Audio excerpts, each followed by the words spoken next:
Buongiorno, buonasera, buenas tardes, bonsoir. Guten Nacht, nicht. Not so good on my German. This is episode 2 of Norwich FarmShare FarmSchool.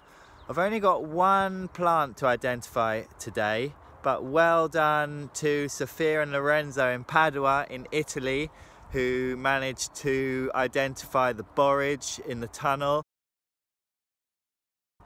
They told me I need to give a few more hints, so maybe I'll try and do that. Well done. A big shout out to Ella and her brother Joe in London, and also to Ottilie and Felix in Barcelona. I hear that Ottilie wants to be a farmer, which is great because the world needs hundreds and hundreds more farmers. We need more farmers than you could possibly imagine, and we need good farmers too. So we're hoping that you are going to be the farmers of the future. So I'm just at the top of the farm in block number 3, and I'm actually standing in front of the broad beans which I was looking for last week. And there is a broad bean, and if you open it up inside there'll be some beans, but we won't open it yet because it's not quite ready. And Ben is weeding the path, which has got a bit weedy.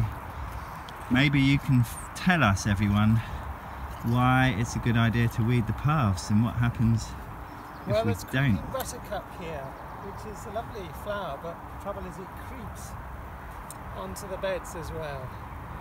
So sadly we have to get rid of the creeping buttercup. Yeah, the creeping buttercup is very well named because it does creep. And actually what you can see here is that we've sown some rows of, maybe you can tell us at home what you think that is, in between the kale which is there. And this is a bed of something very nice. Maybe you can name this too. This is Ben, one of our volunteers. He's just been doing a bit of bed preparation, that stands for. And I won't get too close because we're socially distancing. Well, we're not socially distancing, we're physically distancing, because we can still talk to each other from 3 meters away. He's just been raking up the bed, getting rid of all the weeds, cutting off the perennials, taking out some of the roots of the very, very strong plants, and hoeing the ones that are not so strong. And we'll show you what hoeing is later on. And that bed is going to be perfect for someone to lie in or to plant some crops in. Tuesday today, and we're on the farm, and we've got 4 volunteers. They're all really keen to farm, and they're here helping us to grow loads of nice crops. So haven't worked out any fun games for you yet, although we were talking about the farm marathon earlier. This, just poke him up the bum, is Ben. Let's see what he's doing again. It's a bit confusing because there's 2 Bens on the farm. Ben is another, this is Ben Hook, and he's an expert weeder. He is helping to keep our crops safe from the weeds, which can get a little bit dominant sometimes. The other Ben was hoeing, which is a different type of weeding. It's a glorious day on the farm, and we've got loads of nice crops just waiting to be eaten. The other Ben's an expert weeder. I haven't expert hoe. I haven't hoed down there. I don't know. It's a little job for Ben Carr later on. Hi Farm School watchers, this is Ben, and he's hoeing.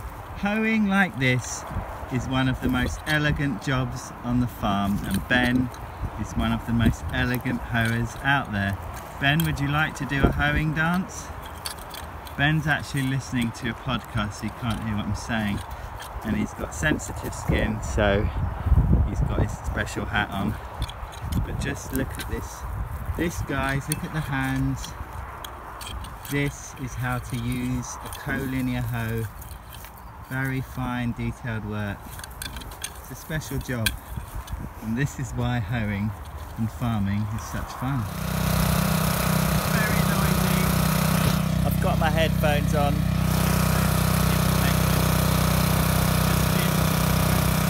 So let's have a look at this plant behind me. You can see in the distance we're doing some irrigation. That's another word for watering, because all of our crops need lots of water, and luckily we've got free water here because somebody a long time ago dug a big hole in the ground with a very long pipe that went about 90 meters down into the ground, and that brings up all the water and we use that to water our crops. Let's have a look at this crop here. There are 1, 2, 3, 4, 5, 6 beds of this crop, and in each bed we've got 4 rows, and I don't know if you're going to be able to identify this. It's got a very upright stem which is quite tough, and then under the ground there is a bit of the plant, the root, which we dig up in about July and use that for cooking. Tastes delicious, although some people don't like it. It's common in French cooking. I mean, I would guess it's common in most cooking, but French cooking is particularly well known for this crop. It's very strong. It helps to keep vampires away, if you believe in vampires. It's very good for your immune system. It's like, comes in little white bulbs. So let's see who can identify that crop. Right, well, I'm gonna say goodbye. I'm actually gonna go and visit my allotment. It's a beautiful evening here on the farm, as you can see. I've had a good day here with Rob and Tessa and Ben Hook and Ben Carr, doing lots of weeding and hoeing and bed preparation so we can plant our crops and sow our seeds. Until next time, goodbye. I would like, before next time, somebody to design a little garden with some flowers and herbs that we could have on our farm. So there might be beds that are shaped like circles or squares. Maybe you can sit down in between the flowers and herbs. I would really like to see what you can come up with, and if you want to send me pictures of those or a little video of yourselves, I can include that in this video. That would be great. Okay, buena sera, adios, until next time, goodbye. One more question. I've just found this. What is this plant? Look at this amazing flower.